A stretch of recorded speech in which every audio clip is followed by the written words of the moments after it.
So I thought today, in line with what we're talking about, we're going to do a bit of grappling, Aikido grappling. So generally, whatever he's doing, I'm going to try and keep my arms extended, whatever the position is. If we're further at range, I'm going to try and keep some extension.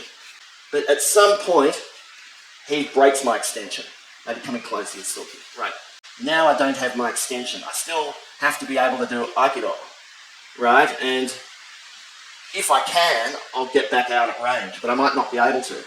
So the basic premise is that I'm going to lock him to my center now, right? And then I'm going to move him. At a basic conceptual level, where are all the points where our bodies are pressing together? They're here. Here. Moves like this is where you kind of get your Aikido grappling from, because they're the points that our bodies are touching.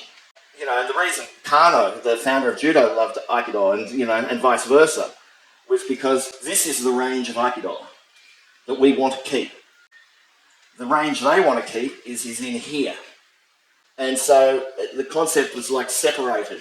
But of course you need that, because when you're used to using a sword, I'm at this range and I can use the strikes that I've always trained at. And as I was talking about with Duncan, no samurai primarily used taijutsu. But every samurai knew taijutsu because it was based on their weapons arms. If they lose their weapons, they do what they did with their weapons with their empty hands. That's why they're not punching, because they're not punching all the time. They're cutting and thrusting. And if you've trained to do that 100,000 times, if I smash someone on the head, or I've developed that to a really high degree. There's a million grips, but if I'm going to grab his shoulders, I'm never going to grab here, because he can just punch me. Right? I'm always going to be controlling his shoulders. Right? So, in this case, I'm going to grab him. Maybe he's grabbed me first, it doesn't matter. I'll try and get my hands on the inside, right? But it doesn't really matter. So here, our stance is even.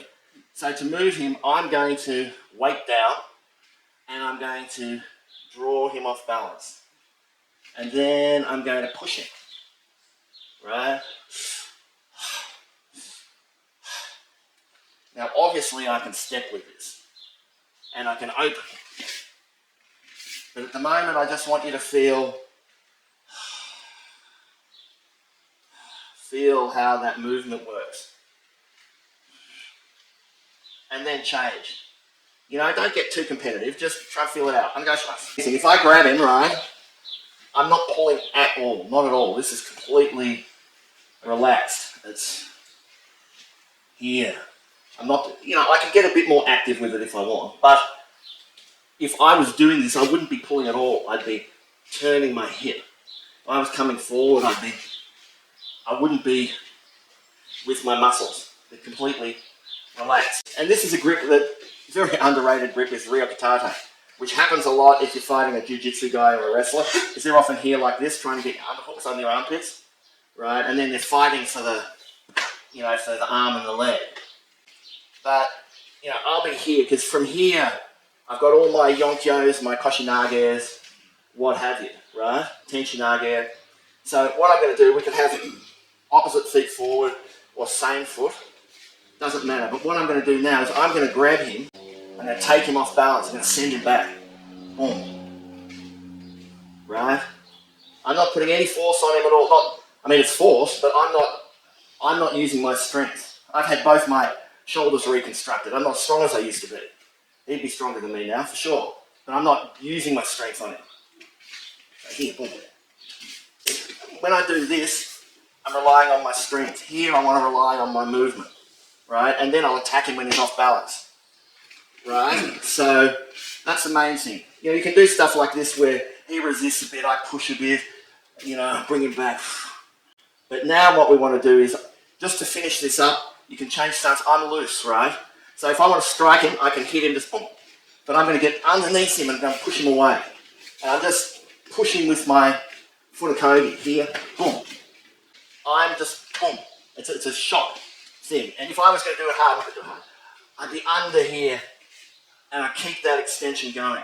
But if I do it just as a strike, it's very much like it's a shock. You'll feel like a shock wave in your body. If I do it softly, you can feel it deep. And it should kind of feel not on the surface of your body. I'm not talking about dim muck or anything. It's just, it's like it's a penetrating feeling. So what we're going to do now, so we're going to use our humming. So if he was going for my legs, right, I'm going to put my, you see O-Sensei stopping people, pushing him over. Now I'm not going to get a million people, trying to push. But the idea is I'm wedging my back foot into the ground. So there's different, and I would term this like a sprawl. He goes for it, I get hit, and I'll throw my leg back. So when he's trying to uproot me here, I'm going to vector myself into his stance. Now, obviously, he'll be able to pick me up eventually if I don't move. But I'm going to be like pressing into the top of his neck here. If we were more wrestling, he'd be going for my leg, right? And I'd be throwing my legs back, put my chest on the ground, right? Which is another way of doing it, but I don't want to ground fight him. I mean, if all else fails, I'll throw both legs back. But I probably won't have to because he's going to be in here and I'm going to be picking his head up and hitting him, or hitting him on the back of the head. So he's going to have to be pretty determined here to get this off. And, I've got a lot of good throws myself. To do this, I would still have to be here and he would have to be here to throw me. If you think, I know this guy's got BO, I don't like him, whatever, you're still going to have to be in tight. I can't kind of be here. That's his throw then. So get in there dirty and have another crack at it. For me, I like pretty much every single kind of koshinage, that you could do. Here, boom. And Hiraminage too, that you strike, boom. Some kind of strike or throw. But everybody develops their specific thing. And so, another thing that I really like is like choking and neck holds, right, which work really well from here. So we won't go into a whole lot of chokes and stuff because, it's just a bit slow. A good standing choke, I find, is if he goes for my leg, right, and he's got a t-shirt or a gi on, I get my hand in here, right, I'm going to pass his head through, and then I'm going to drop my weight. And then if I dropped my weight down, that would be pretty powerful. The main thing I want to do is get under his arms, if I can. If he gets body to body and he's under mine, the reason this is bad is because he's under my weight, right? So I've got to drop my weight down. Now there is stuff that I can do. So here I'm going to start to attack his elbows. I can lift him here, right? And I can throw here, right? So start to feel the different things you can do when you're here, right? To get my own centre back and to start to control him here, right? And if I come up, then I can start to get these kind of, arm locks, chokes, throws. He's punching me and I can't stop it, right? This is a good thing to do, right? Either I'm going to go under, which is preferable, but if not, he's going to hit me, he hits me, I'm going to go over his arm, and when the other arm comes in, I'm going to go over it, and I'm going to wrap them up underneath. Now he can't strike. Now I'm going to attack his elbows, right? Or headbutting. So I've got a lot of different throws I could do here. I can do just the classic sit down throw here. I could take the foot out. But rather than specific throws, I just want you to get the feeling of, okay, I've linked up here, or he's hit me, bang, boom, right. I'm going to stop him hitting me, get my head over his shoulder, and start to take his balance. I could teach you 20 techniques in this time, and you couldn't use any of them. But if you just learn to relax and feel where he is and stop him hitting you and you're moving him, you'll be able to go back to your training and put stuff on top of that for the next 20 years. He's grappled me, right? I'm going to get my tegatana in his neck and I'm going to stretch him out of there. In this case, I'm going to come under, I'm going to grab his elbow. I've got his elbow here, right? So here, I'm going to swap and take it. Other option from here, I'm going to take this and I'm going to grab here. Then I'm going to grab in here and choke, right? So the other thing is shoulder whirl here. Turn my hip, which is brutal. Right? So I'm going to look at, he's broken my extension, body to body. I want to get to a basic throw. So for me, from here, one of the easiest is Koshinage. So he's right in tight. There's no range. I can't hit him. I'm going to take whatever is lower. If it was the other side, I'd go this side. If he had his head on that side, I'd go this way. Right? But here, I'm going to lead with this one. Ideally, I'd have it under, so he can't get on my back. But here, I'm going to do a tiny henker, hit back, and I'm going to keep going until he loses balance. I don't quite have it. I could do a drop here. I'm going to get my hips here and take him over. Right? So, depends how it grips. He wasn't holding me very strongly then. But if he was, right, here, I'm going to take him over easy. Ooh. So, and then, so you don't have to do a high fall. I'm going to take whatever he gives me. And it doesn't have to be so dramatic. I can have him here, and I don't need to take him up in the air. I can just drop down. Boom. Often the less dramatic it is, the better it is. So, he grips, I'm going to get him with my hip. Here, just where his hips are, I can't turn fully. I'm going to take him half a hip here. It's not a lot of time. He grabs me, his body, doesn't matter, body to body. I'm just letting him do what he wants to do, and then, because that's the example, you want to be able to, you don't know what they're going to do.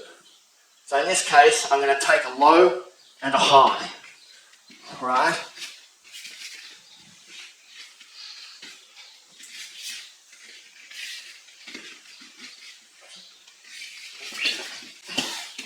You have to go with what they give you.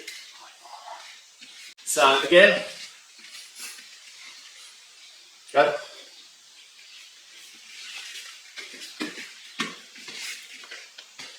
Give it a go. Onegashimasu. As we were talking about, you've always got to protect your neck. Like, if he gets my neck in a vulnerable position, I can't turn in there.